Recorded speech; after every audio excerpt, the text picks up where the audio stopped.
Hey everyone and welcome. UK government report has admitted that 19.2 million people in England have not had a single dose of the lurgy vaccine and another 12 million have refused the second or third. And I do believe that we have rotten politics, and I'm not using that as an exaggeration.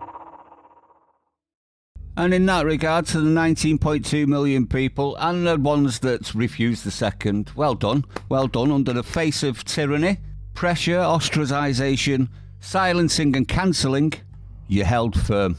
So a big clap on the back for every single one of you.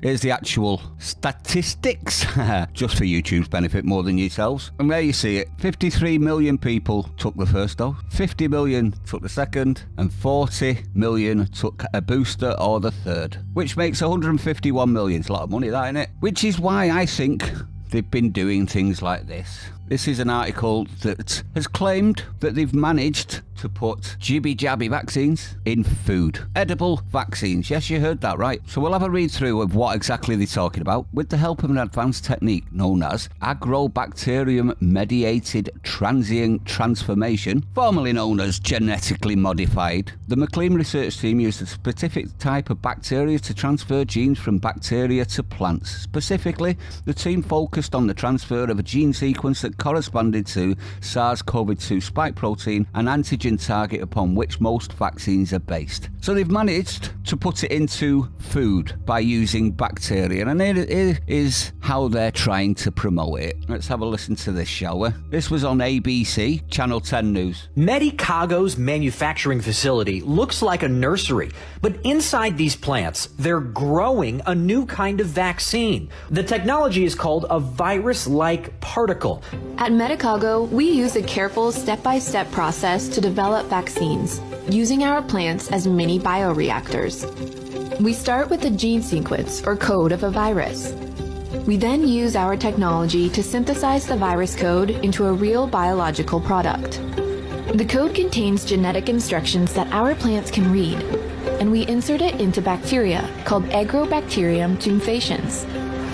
We submerge the plants in a bath with the bacteria that carries the information into the plant cells. And using a vacuum, we suck out the air between the plant cells and replace it with the liquid. The plants absorb it like a sponge. At the end of their bacterial bath, we return our plants to a carefully controlled greenhouse to let them get on with their natural growing business for at least 4 days. Now the plants will start producing the most important ingredient of our vaccines, virus-like particles. Now at this point, everyone, that's terrifying, wasn't it? At this point, I would like to say I think we need to look at funding for science, because it seems to be that everything coming out now is them playing God, isn't it? And you've all seen the disaster movies of when scientists play God and what happens. But at the minute, it seems that they've got free reign to do whatever the hell they want. And it's terrifying. If you can just put it into anything, how long until your freedom of choice, you know, my body, my choice, your freedom of choice is removed? You know, for public safety, for the benefit of all. We might as well all be juiced up to the eyeballs. Put it in the food, then you don't get the choice. Absolutely disgusting, isn't it? Let me know what you think, though. This is terrifying stuff. When scientists are allowed to play God, things are going to go wrong as far as I'm concerned. And as Bernie's tweet said in the original tweet, last week the UK allowed genetically medicined food into our food chain.